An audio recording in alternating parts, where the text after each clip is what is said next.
All right, so first of all, these are all his words, not mine, so I take no responsibility for any of this. Sometimes, when I speak at gatherings like this, I begin by saying what I understand is our purpose here. Obviously, my paper's already written now, so there's not much to be done if I misunderstood. However, I wrote this paper with the following in mind. I understand the overall project of the Laboratory of Religious Freedom to be the study and prevention of religious discrimination and violations of conscience. This conference, in particular, I understand is focusing on such things as conscientious objection in medicine and blasphemy laws in art. Given the timing, COVID-19 became an understandable study, as we have before us an event of global importance that brings together many of these concerns. If I had this right, what could I bring to this party as a speaker? Most of what follows is simply the story of how we arrive at this point in our thinking about religious freedom, told from a theological and political perspective. I could have focused on law or church alone. Doing that would be to miss half the story. So I chose a thinker that influenced, for good and ill, both political theory and moral theology. The reason I chose this is not only because Christian moral theology is the field I study, I also want to prevent possible missteps that I have seen among Christian supporters of religious freedom. How would learning how we got here help us understand any of this? 3 reasons. Reason 1, our current moment in this debate is not as simple as religious believers on one team versus secularists on the other. As counterintuitive as this may seem, Christians have good reason to oppose some conscientious claims, even when it's made by their fellow Christians. Why? Some strategies you might pursue to enhance religious freedom may have the opposite effect in the long run. Given the discourse we use to talk about this topic, put another way, if you hope to enhance Christians' right of conscience, you could shoot yourself in the foot in the long run. Put yet another way, do say Thomas Jefferson, Dignitatis Humanae, the UN Declaration, John Rawls, the Catechism of the Catholic Church, and Boris Johnson all mean the same thing by the concept of religious freedom? No. Reason 2, some strategies you might want to try have been tried before. In fact, some of these could have backfired, creating the mess in the first place. We could label this point, it's not a bug, it's a feature. The notorious difficulty of weighing competing rights claims is like this. In the early days of modern religious freedom, rights were supposed to be absolute. So the no balancing was a feature, not a bug. Temperman has just spoken eloquently in favor of courts doing a better job of balancing, so he rightly sees, nope, it was a bug all along. Third and final reason that learning how we got here could help. Christians in particular seem to forget that religious freedom was almost universally opposed by Christians until recently. The only exceptions were liberal Protestants. So how on earth did I end up in Toruń, Poland, speaking to supporters of religious freedom?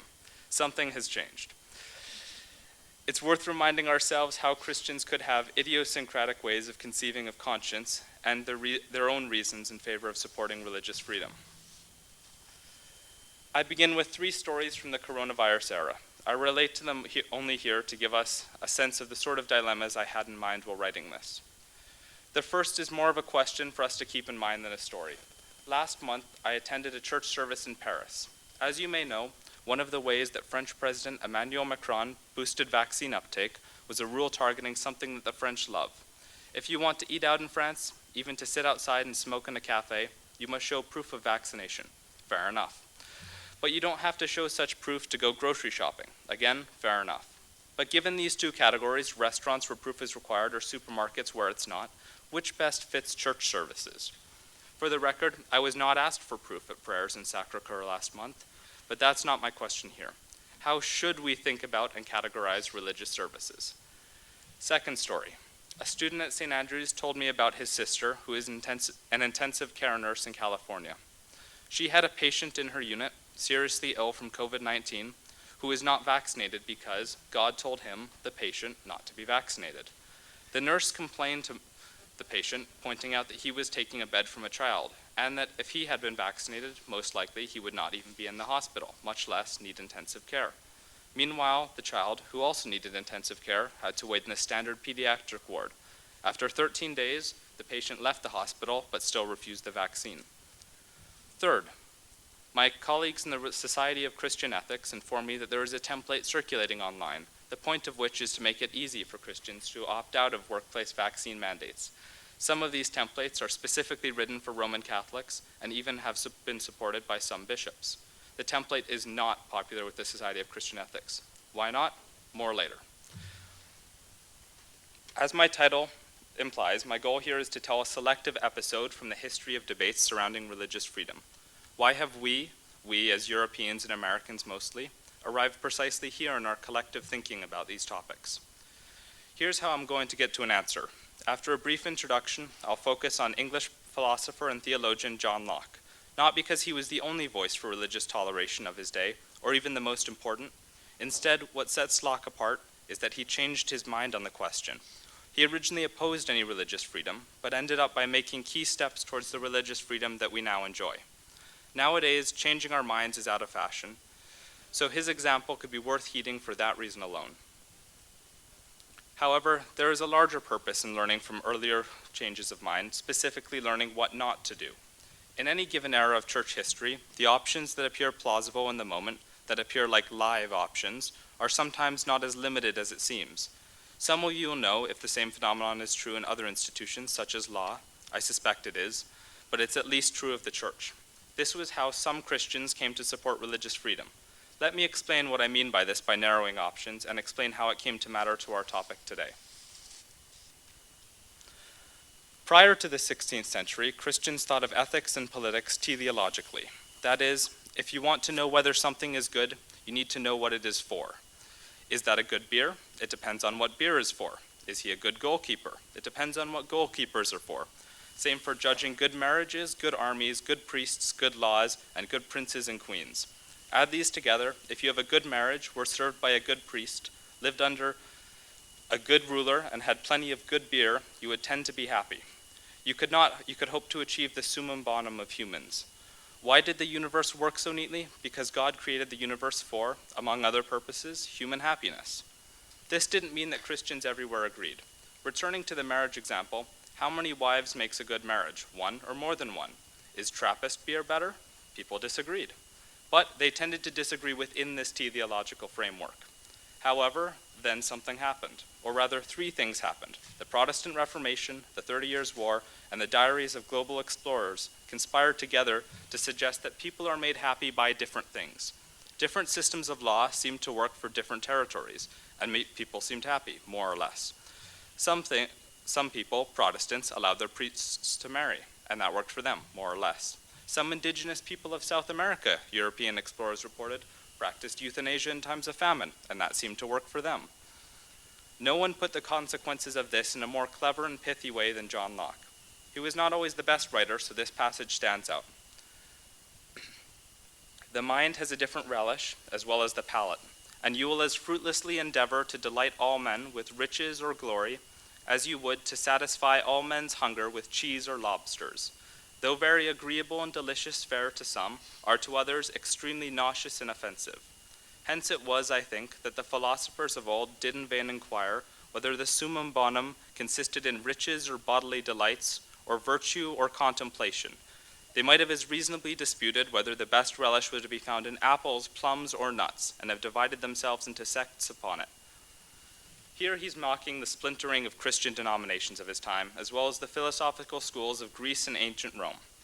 By comparing them to fruit and nut fan clubs, at first glance, it might appear that Locke is endorsing moral relativism. Some people like kindness, other people like lobster, but who's to say which is right? It's all a matter of taste. But Locke is no relativist, and so his point here is a narrower one. Because happiness itself is a matter of taste, and taste is arbitrary, then it cannot be equated with moral rightness. One way of telling the story of political and moral theology's fate in modernity is as a series of, mostly unsuccessful, attempts to preserve Christian natural law in the face of this challenge. However, the lesson for us, given our topic, is, if purpose-based or teleological thinking is broken, conceding this is Locke's point, we need some sure and certain way to navigate disagreement.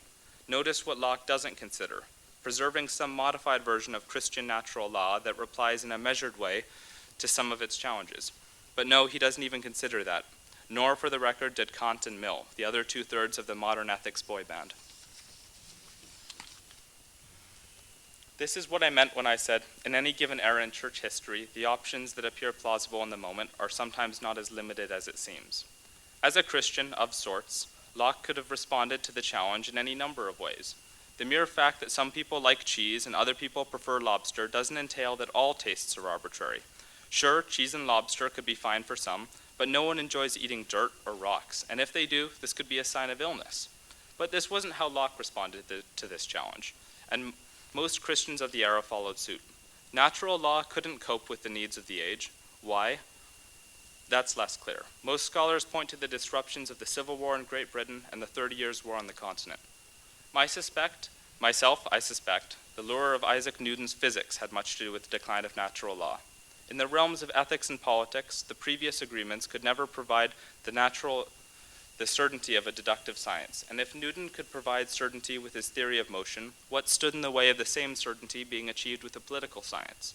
In fact, lots of things stood in the way, but the thinkers of the 17th and 18th century still hoped for mathematical certainty, unreasonably so.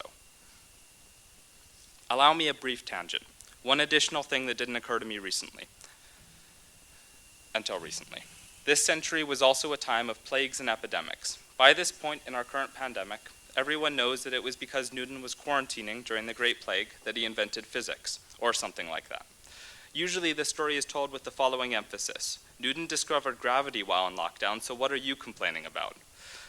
But I think that there could be, maybe, just maybe, a deeper significance. Locke was a physician and studied plague victims. It's interesting to compare his reaction of the plagues of his time to COVID-19. There is nothing of our recent xenophobia to be found in Locke. What he saw as the most dangerous thing was not foreigners, but what he called enthusiasts. Historically, the term was used as an insult for the populists who were behind the English Civil War. But Locke had in mind those enthusiasts who had somehow acquired influence, I suspect on Twitter or Facebook, and then tricked anyone who would listen that they, the enthusiasts, were serious intellectuals. The day laborers and the dairies maids, Locke's term for the common people, had little time or resources for the intellectual life, and he was sympathetic to them.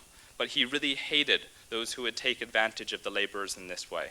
If there were tricksters like that during the Great Plague of London, the quest for mathematical certainty makes more sense because it raised the stakes of what we now call disinformation. Okay, end of tangent. This finally gets us to our topic today. The sort of questions that they were asking in the 17th century may seem oddly familiar to us now. May the government set rules for the clothes that citizens wear? What if the church requires an animal sacrifice, or even a human sacrifice? Can the government ban that? How about a law requiring prayer or Sabbath keeping? If the government cannot demand that from those who object, what's to stop citizens from objecting to all sorts of laws? If I, as a Christian, tolerate your worship, say as a Muslim or Jew, doesn't this suggest that I'm not really committed to the Christian God?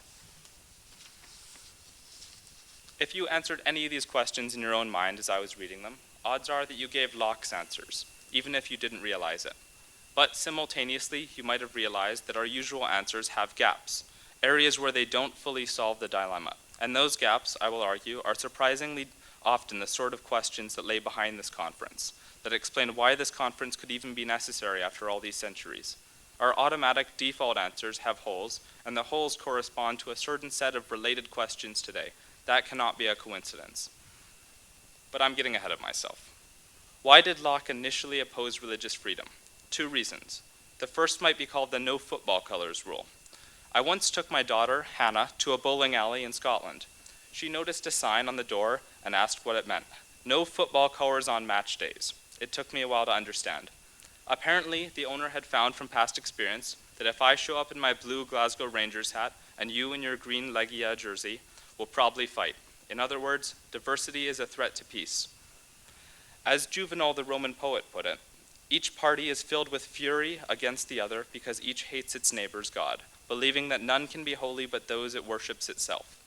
This isn't a principled philosophical or theological argument. It's based on the prudential calculation that, on the balance, diversity breeds contention, and contention breeds war. Locke's second reason for opposing toleration is this. There's no such thing as limited government. This sounds like an odd claim coming from one of the writers that we most associate with limited government, but it is sound reasoning given his premises at the time. The argument has 2 components. Governmental authority must be absolute, for there is no available conceptual or theoretical apparatus by which authority can be limited without undermining it altogether. Granting exceptions for diverse religious practices violates the government's authority and thus threatens civil peace. The first of these points might remind us of Thomas Hobbes, and indeed has sometimes been taken as evidence that Locke was Hobbes in sheep's clothing. Yet his reasons are more subtle. The manner of worship should be relinquished into the hands of the ruler as part of the societal contract, precisely because those details are not essential to our salvation. Just as we give up our freedom to drive on the wrong side of the road when we contract together to form a government, we also give up our freedom to worship in the wrong way. The second point is a more forceful one. Supporters of religious freedom had argued that it was wrong to oppose upon others' consciences. Locke replied, "'Tis true. Who would pay to have his conscience imposed upon? But this cuts both ways, for it is equally true, who would pay taxes, who would be poor, who would not be a prince? Where is the limit?" Locke asks. Allowing religious diversity would open the floodgates of anarchy, for whenever someone did not want to obey a given law, they would simply claim a religious exemption. Rather not pay your taxes this month? Claim that God told you not to. Rather sleep in on a Monday? Invent a religious holiday. By thinking that some people would resort to such trickery, Locke reveals himself to have a very cynical view of people. My point in highlighting this is not that Locke has a low view of the average person's virtue, but rather that he indirectly shapes what he was looking for in a solution to the problem of religious toleration. It must be immune to phony claims. Why? Because some people are devious. Furthermore, any adequate solution cannot rely on the wisdom of judges enforcing the rule. Why not? Because judges are people too, and some people are devious. Locke has his own examples of trickery, but let me update the examples for our century. First example. In the UK, most of the grocery store chains ask customers to lower hooded sweatshirts to dissuade shoplifting. Several years ago, one young Englishman didn't want to comply when he was in Tesco. He had a clever way out of this rule. Removing the hood of he said, "I am a faithful Jedi Knight, and my religion forbids me from removing the hood of my Jedi robe in public." As you would imagine, this made headlines. Unfortunately for the one young aspiring Jedi, Tesco's customer service department had even bigger Star Wars nerds than him. They responded with a list of scenes in which Master Jedis appeared in public without hoods. Tesco cited Yoda by name. Second example. A Tennessee man said that he had a religious compulsion to wear a chicken suit to his upcoming court performance. The judge was not amused. Final example. I once met a couple on a train to Rome. They assured me that, although they were not racist themselves, warning signs already, Muslim women shouldn't be allowed to wear head coverings because they could use that as a disguise to steal diamonds. Diamonds? Why diamonds? The lesson to be learned from such examples, Locke thinks, is that we cannot rely on people, even elites like lawyers and judges, to separate the silly from the sincere. The rules must do that on their own, by themselves, and as things stand, or stood in 1660, no such rules existed. In fact, he created labels for those two forms of sneakiness. He calls one the pretense of loyalty to the common good. An example of this is those who pursue religious persecution under the guise of civil order. If Muslims wear headscarves, they'll steal all our diamonds. The other he calls the pretense of loyalty to God. Those who really do threaten the common good under the guise of religion. God told me not to stop at this red light. Because Locke believed that society was full of such trickery and nonsense, religious freedom would be impossible. It wouldn't work. And then he changed his mind.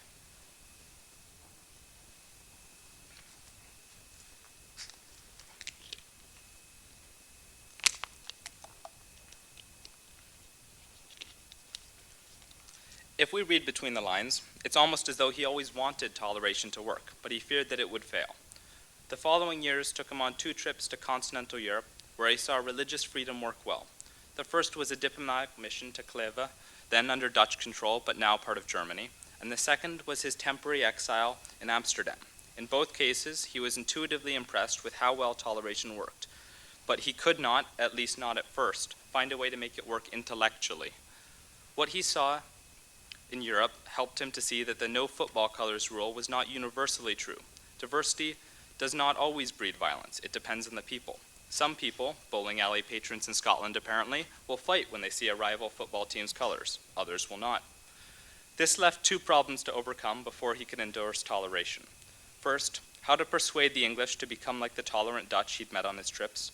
That is, to convince them that when you see a rival sports jersey, you may respond with a good-natured teasing, but should not throw a punch. Second, he would need a principled mechanism for distinguishing the tolerable from the intolerable. That is, how can a ruler grant freedom without distinguishing the tolerable from the intolerable? How can a ruler grant freedom without descending into anarchy, where people conscientiously object to taxes, obeying speed limits, and stopping at red lights? Eventually, he found a way around these obstacles, or thought he did. Nowadays, we're often sloppy in how we use the terms discrimination and intolerance. Locke was more careful, and this helped him to overcome the first obstacle. An example of our present sloppiness will sharpen the contrast. I was born in Canada, so to get British citizenship, I was required to complete a test on the country's history and values after I moved to Scotland. The morning of the test, there was a newspaper report about a police operation arresting hundreds for child abuse. One of the officers involved said, "Today's efforts will show that this will not be tolerated in Scotland." When I arrived at the testing center that afternoon, I paused when I read the first question. True or false? Intolerance has no place in Scotland. I knew not to base my answer on what the police officer had said in the newspaper. The writers of the citizenship test wanted me to answer true. But that only makes sense if we reinterpret the question as saying, intolerance of certain sorts of things, but not others, has no place in Scotland. Locke recognized this nuance. In the Netherlands, he had discovered that the Dutch placed religion in the box labeled tolerable because it's like allegiance to football teams, and not in the one labeled intolerable because it's like child abuse. Locke's problem was, how do I convince my readers to shift religion from the intolerable box, where they currently have it, to the tolerable box? His solution is very shrewd, theologically subtle, and very, very Protestant. It's also not the most important for today's conversation. I'm happy to return to this point later, if you're more theologically interested than I anticipate. Regardless, his solutions to the second obstacle is far more important for our discussion today. Remember the second obstacle? How can we say that the ruler cannot command some things that violate conscience, without, in effect, undermining governmental power altogether? But remember, too, that people are sneaky and could falsely claim conscientious objections to get what they want: money, power, or the right to dress like a chicken. We need a principled mechanism for distinguishing what falls under the government's legitimate purview and what does not. If we had that, we'd be immune to the pretenses. How so? Locke believes that the sole reason humans have governments is to protect property rights. Understanding property in the widest possible sense, and that religious beliefs cannot interfere with property rights, because religious belief is similarly limited to what promotes, in his words, the salvation of souls, which in a characteristically Protestant way equates with sheer belief. Now we have our mechanism, and now, Locke concludes, religious freedom is possible.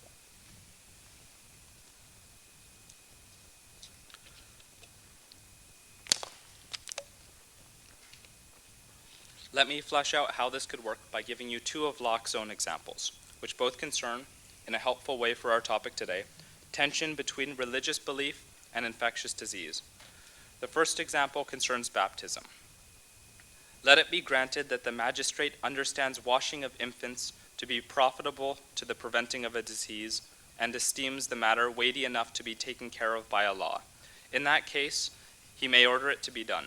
But will anyone therefore say that a magistrate has the same right to ordain by law that all children should be baptized by priests in the sacred font for the purification of their souls? The extreme difference in these two cases is visible for everyone at first sight.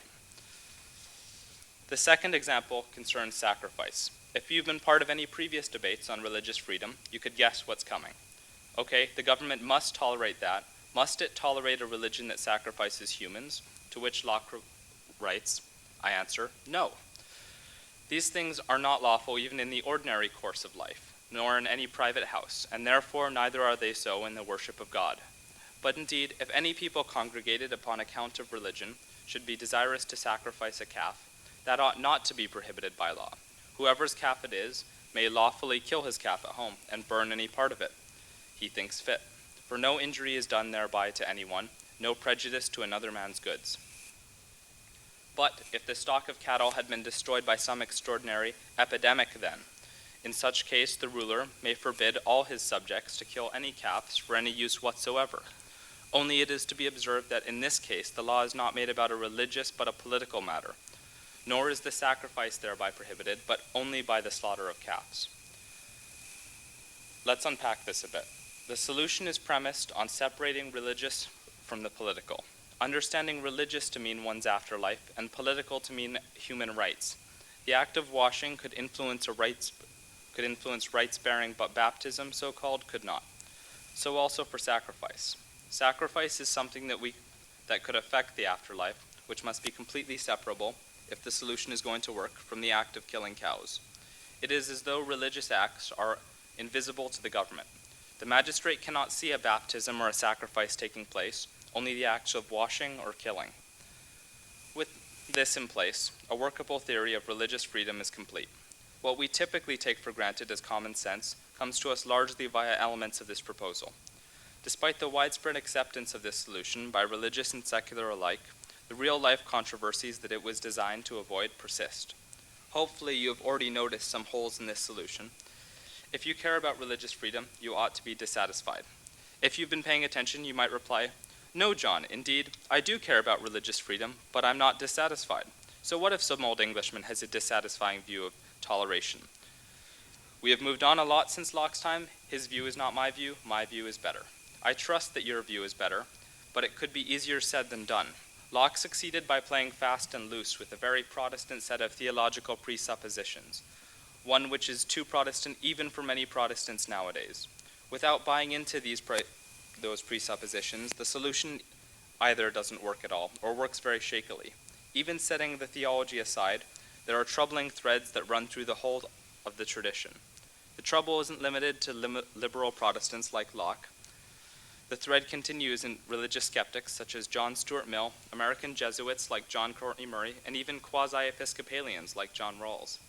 This set of traditions has so shaped our collective political cultures that thinking our way out is difficult. In fact, this fact, in turn, raises the stakes for this closing, more theological section. If there are problematic elements across a range of traditions of toleration, elements that we struggle to shake, how should religious believers think about these topics if they are to be faithful? Put another way, the previous section describes how many of us think about religious freedom. The next section ventures some thoughts about how religious believers should think about it. If you are a Catholic or an atheist, and you only know one thing about Locke, it's likely to be that Locke didn't tolerate Catholics or atheists.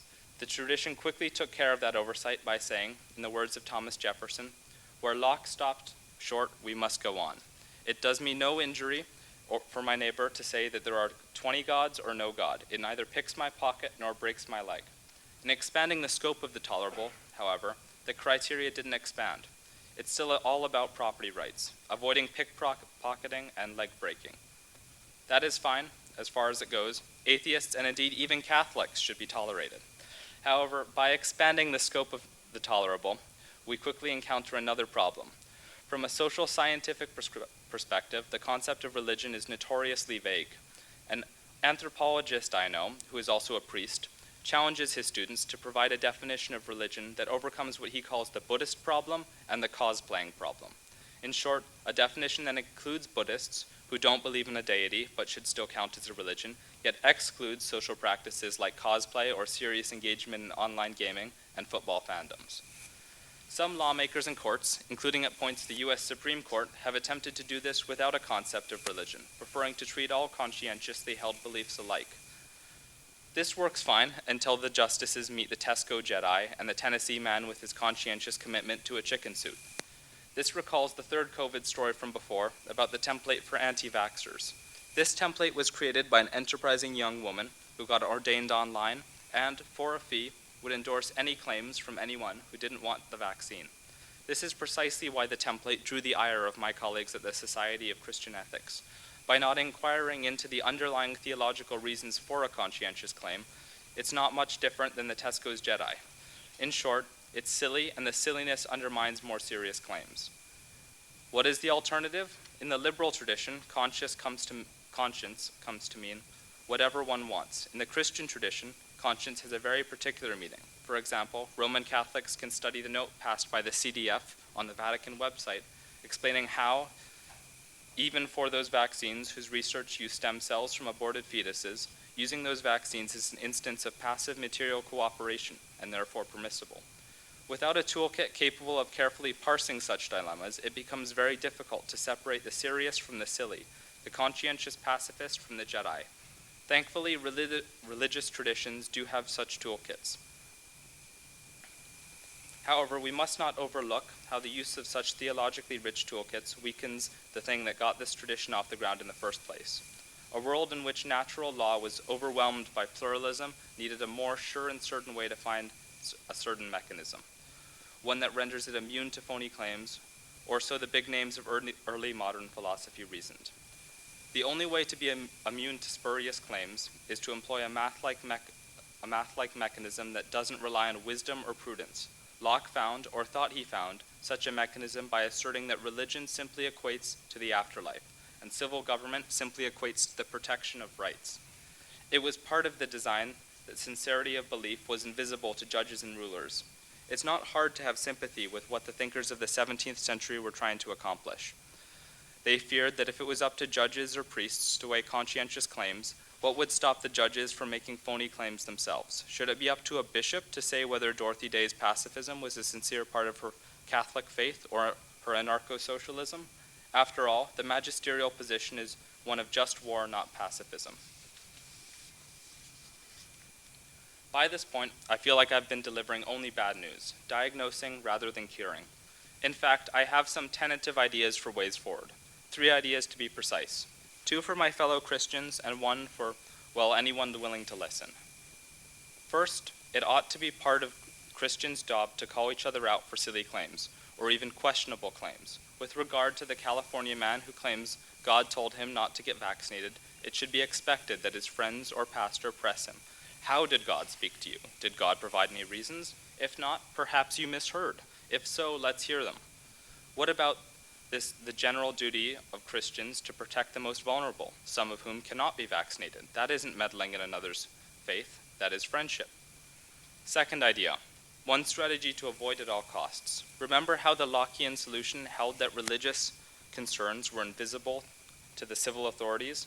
The magistrate could see rights violations like killing cows and spreading disease by failing to wash, or to update the example by not wearing a mask. The magistrate could not perceive anything else. In recent years, this has led to a disreputable strategy. Christians gerrymandering purportedly empirical evidence to allow the magistrate, the government, to see alleged rights violations. This has been especially common among American Protestants, but it's not unheard of among European Catholics. It typically runs something like this. Adoption agencies are justified in discriminating against gay or lesbian parents because of this or that sociological study that shows that their children grow up to be juvenile delinquents or similar nonsense. Admittedly, this has the allure of truth. Who can argue with science after all? But remember the point of Locke's relish quote. The point was to undermine the public plausibility of natural law, and he was surprisingly successful. How successful was he? If Christians make such arguments now, it by necessity is lost in translation. The traditional Christian natural law for marriage or parenthood is premised on a vision of flourishing that cannot be translated to the lowest common denominator of modern subjective property rights. I feel that I cannot move on to the next point without making clear that I support same-sex marriage and adoption, and my reasons are not based on the lowest common denominator notion of equality or rights. My reasons are, I hope, based on a fully Christian view of flourishing, in which virtues of fidelity and friendship and openness to life are worthy of a social honor. But this could be best discussed another time. Thirdly, lastly, for anyone willing to listen, but especially for experts in law, I can see why Locke wanted math-like precision to guarantee rights of conscience. If you leave it up to judicial discretion, the rights will not be as certain. Fair enough. But on the downside, we find something that Locke shares with another John. John Locke and John Rawls each realized up to a point they cannot fully disentangle morality, law, and religion, at least not in the tricky religious freedoms and freedom dilemmas that concern us today. Yet they remain adamant that even tricky cases can be made solvable by means of neutral principles specified in advance of particular cases.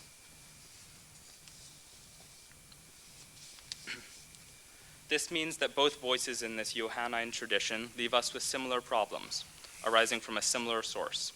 They are both opposed to ad hoc or case-based solutions to disputes about the proper balance between religion and government. We can readily see why they would prefer principled solutions to ad hoc ones, but wanting a neutral, abstract, principled solution does not mean one really exists. Indeed, in light of ongoing conflicts, it now appears increasingly naive to hope that all imaginable future theopolitical disputes can be solved so straightforwardly. It'd be better to acknowledge that some disputes can only be solved ad hoc. A closing real-life example, which many of you will know, yes, Aweda again. In 2006, a Christian woman was told that wearing her cross violated her employer's uniform policy, even though Sikh men were allowed to wear turbans and Muslim women allowed head coverings. The British Employment Tribunal, who ruled against her, did so partly on the grounds that wearing a cross is not specifically required by the Christian teaching in the way that head coverings are required by Muslims and Sikhs. The tribunal's reasoning rejects the Lockean principlist approach. They did not secularize the assertion, honors God by wearing a crucifix, into the more general, wants to wear jewelry. If they did that, they would have backfired. They would have bracketed out of consideration the factor that they see as important. That is, that for Christians, wearing a cross might be a preference, but not a conscientious requirement. The eventual ruling in her favor could have done a better job of avoiding this principlism. For example, they could have noted that she is a Coptic Christian, and as such, could have unique liturgical traditions that venerate the cross. However, that raises another worry that I already mentioned, the specter of judges doing theology. But the specifics of the case matter. It ought to matter if my objection to the vaccine is because of stem cell use or my dislike of needles. In fact, the Christian tradition of casuistry is quite at home with this sort of ad hoc reasoning. I realized, or think I realized, the risks of such analogical judgments. It prioritizes judicial discretion and has less place for statutory law. But there are risks with the opposite emphasis too.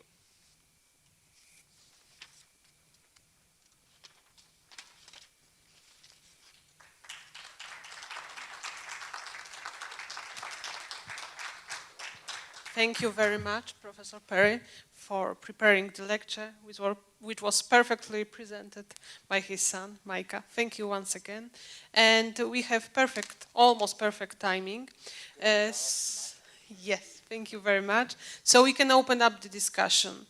We have many thoughts after this presentation.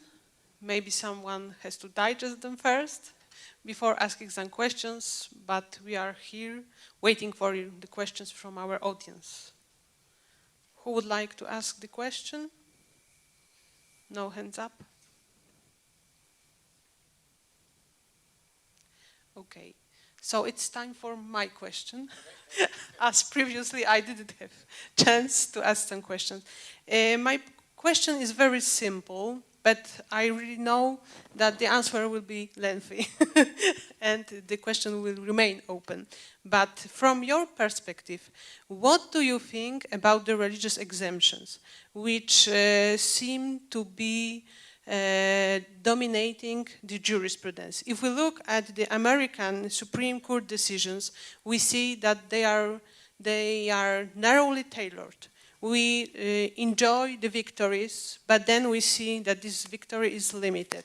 Do you think that religious exemptions are the future of our religious freedom? I suspect they are, but I don't mind that because of what I said about ad hoc reasoning. So I think for Christians, sticking to a strict principlism is to shoot ourselves in the foot eventually. So it must matter if my objection to the vaccine is based on the fear of needles or the use of stem cells. And that precise distinction cannot be enshrined in law. It depends on the particulars of that case. And that Christians should not be afraid of that. And the way judges maybe the only way that judges can make such rulings is via the strategy of exemptions. So I don't mind exemptions. Thank you very much for your answer. Does anyone have other questions for our lecturer?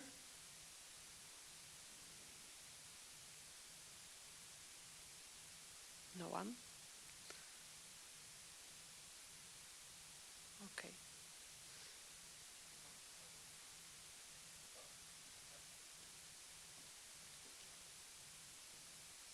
Please give the microphone. So, can you explain to us the situation in Scotland concerning religious freedom? Can you maybe give us a couple of examples how the debate is going on, if it is going on? Yeah, Thank you.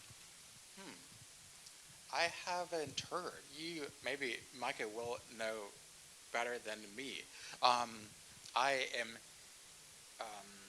in the part of Scotland, St. Andrews, that is filled with Americans only, because it is filled with university students. So I might not be the one to ask.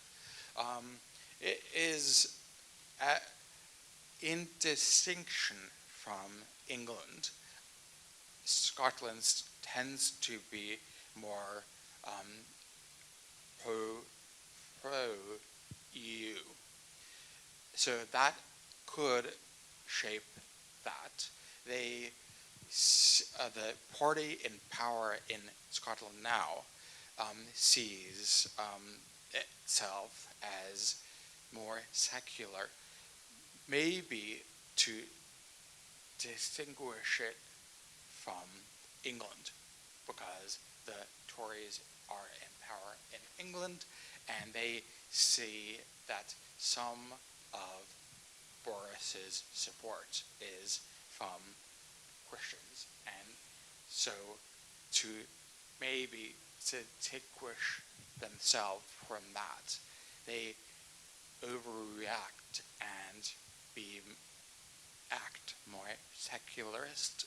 But it is true that church going in all of the UK, but especially in Scotland, is really, really low. So we go to church, and we don't know anyone else who does. So it's like that. Thank you very much. Next question.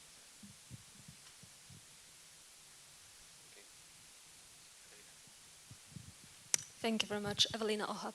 I just have one question, because of course you are Canadian living in the UK, and of course in the UK there are lots of debates, especially at the Parliament, in relation to freedom of religion and belief. And there was also a proposal to introduce a formal mechanism of reasonable accommodation in the workplace, which is of course a very Canadian mechanism, of course. It's been in Canada for a while. And do you have any recommendations in relation to that could be taken back to the UK for parliamentarians? Yeah, good question, thanks. I could be in favor of such formal recommendations, or a formal policy that is in place in Canada. But even so, I keep harping on about this, and I will continue to harp on about this. A written policy will have tricky cases, and they could, the effort to solve tricky cases by rules specified in advance of particular cases makes me nervous, because of the Tesco Jedi and the chicken stewed man and all manner of other things. So my strategy I would prefer judges who are skilled at what Christians call the practice of casuistry. So case-based reasoning, other as opposed to written policies. Thanks, John. My question actually sort of builds off of that. So if I'm understanding you correctly, and I hope that I am, these tensions are bugs in the system. Is it necessary to have the written rules or these principles that are sort of locked in, well, I like that, locked in order that magistrates, judges, people who are making these decisions don't just get rid of religion? I can at least conceive of an idea that the no colors rule just applies to everyday life. We're just gonna, if the problem is all of these bugs that keep coming up, one solution would be, well, we just don't want religion in this society anymore. So would the principle of religious freedom, in having it enshrined in law, is it at least necessary to keep that? I think I follow you. So you said, if you follow me, and I will say, if I follow you, I think, so how casuistry works, and I think this is the same, in fact, the very origin of judicial review in some sense. How casuistry works is the only hard and fast rule is similar cases should be judged similarly. So that is a commitment to, if we occupy a regime that values religious freedom, that is in itself a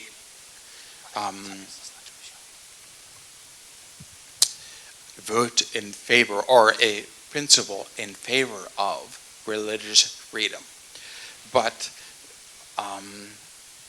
so I don't think that we need no principles, in fact, but the details really matter.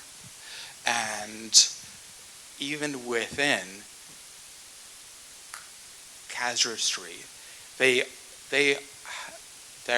are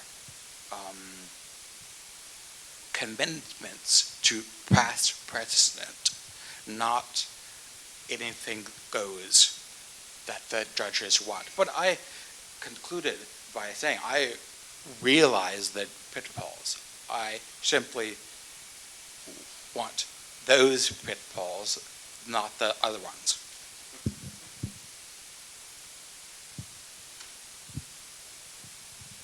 Thank you very much. The time is up, and we are strict with our timing. So thank you once again for our magnificent speakers, lecturers, for the presentation.